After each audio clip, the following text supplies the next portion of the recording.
Good afternoon. We'll be starting in just a moment.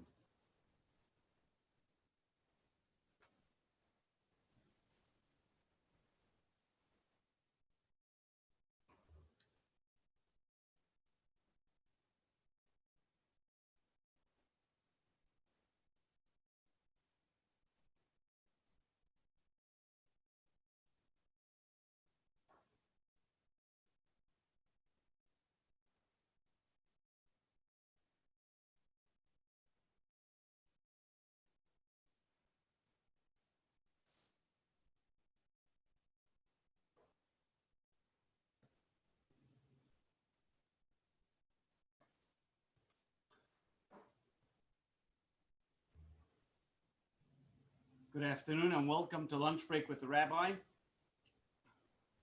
Today and for the next few days, we'll be talking and discussing the teachings and the values that we taught and learned, experiencing from the life of the Lubavitcher Rebbe. Being that this Thursday, is the 3rd of Tammuz. And as you see, we have posted that on the 3rd of Tammuz and the Wednesday night and on Thursday, days of learning and to learn and understand and experience the teachings and the life of the Rebbe, as the 3rd of Tammuz is the yahrzeit of the Lubavitcher Rebbe. So therefore, today and for the next few days, we will explore the vision of how the Rebbe looked at the world and taught us to have this paradigm shift, to see the world from a different angle, and thereby experience and see things greater, better, and more positive. Start off with a story. They say there was once this camp director. His name was Rabbi Shem Tov. This was going back in 1958. He overheard a father and a child and a son walking during the campgrounds. This was after the Rebbe just recently visited Camp Gaim Yisrael. It was one of the only places that the Rebbe went outside of his office and besides to his home and to the gravesite of the previous Rebbe. The Rebbe barely went anywhere else. And the Rebbe then came to the camp, which was then in Swan Lake, New York. And he hears the father and son conversing. And the father asking the child, what was his highlight? What was so exciting about when the Rebbe came to camp? What did the Rebbe say? So he says, you know what the Rebbe said? He said that Mashiach is coming. The time has come that Mashiach is coming. The father looks at the child in surprise and says, well, I was telling you this for so long already. Why are you so excited now that he's saying it? He said, yeah, you've been telling it to me, but he means it.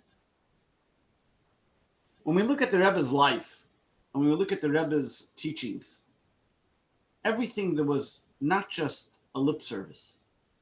His whole essence was involved, his whole mannerism, his whole way of life was imbued with the concept of the coming of Mashiach, making this world a dwelling place for God. But how did the Rebbe do it? How did the Rebbe view the world?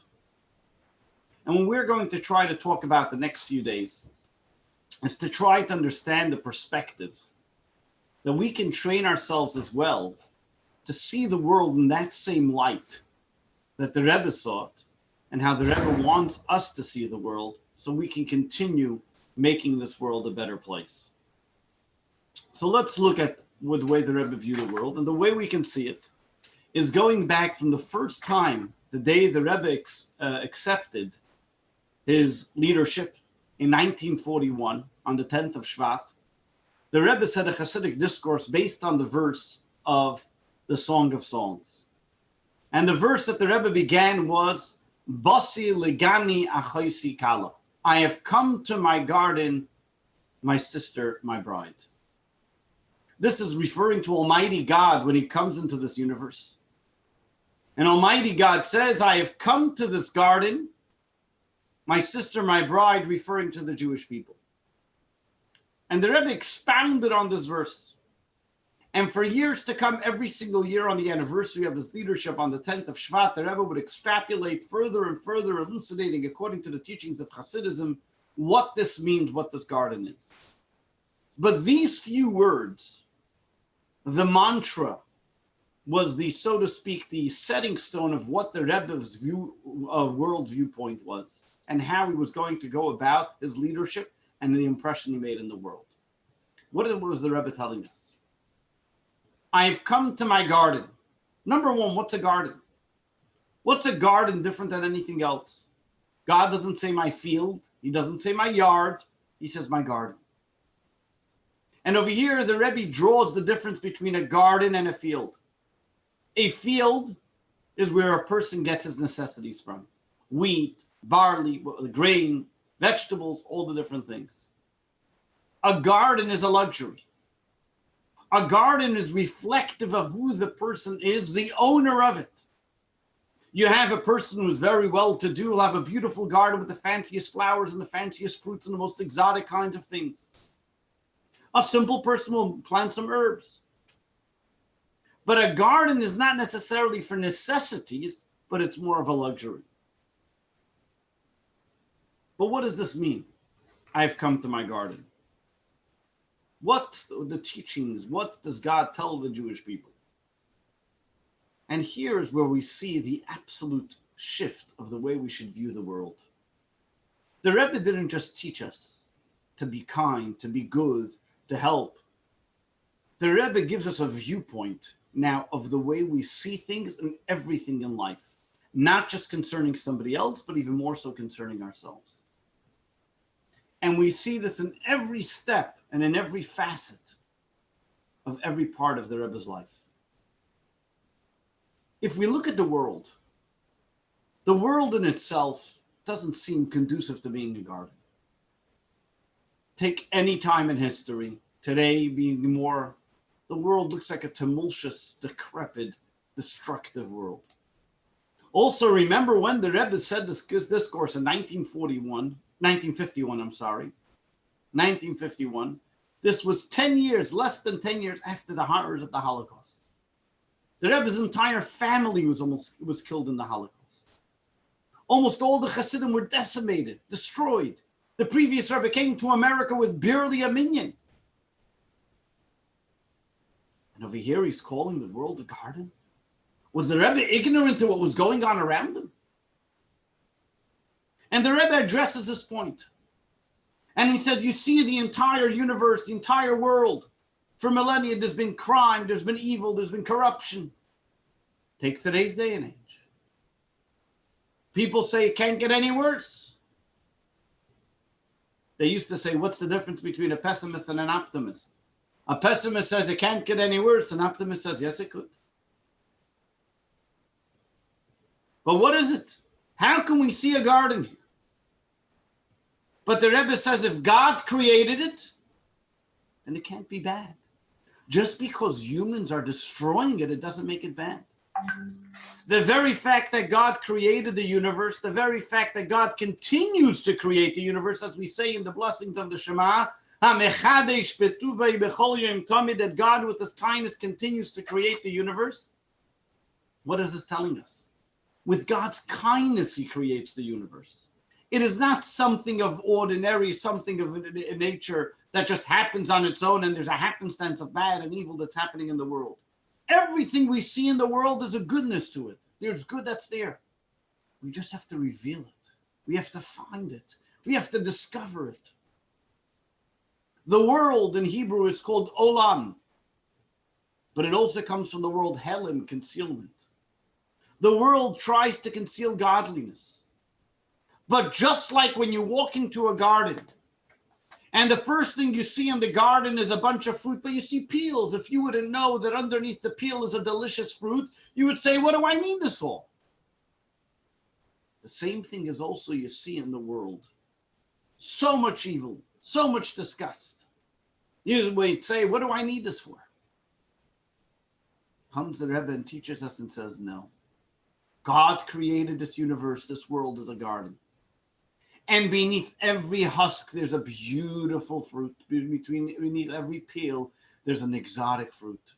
It is our duty and our mission to reveal the fruit, to see the good in everything in life. The Rebbe did not allow negative circumstances to paint the situation, to paint the worldview. The Rebbe saw the good, the greatness within every individual, regardless of who they were.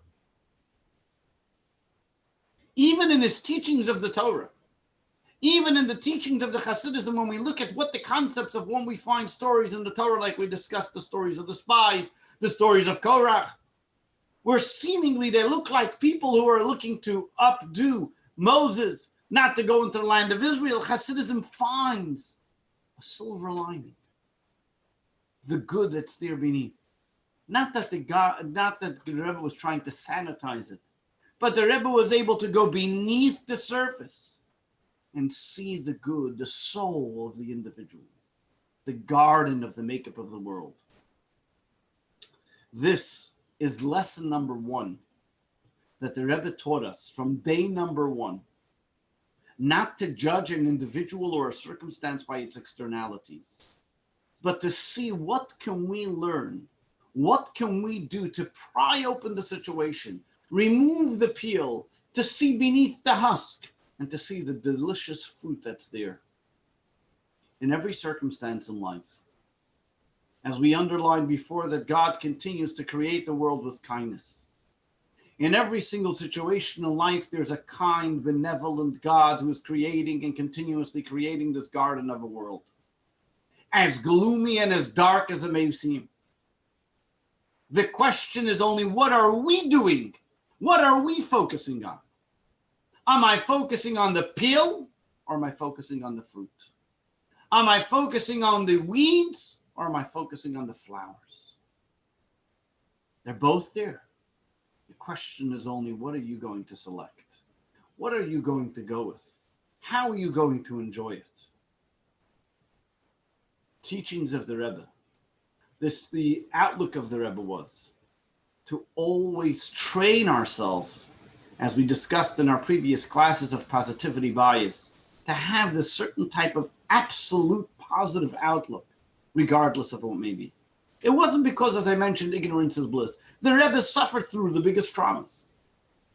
Even as a child, he saw in front of him pogroms, desecration.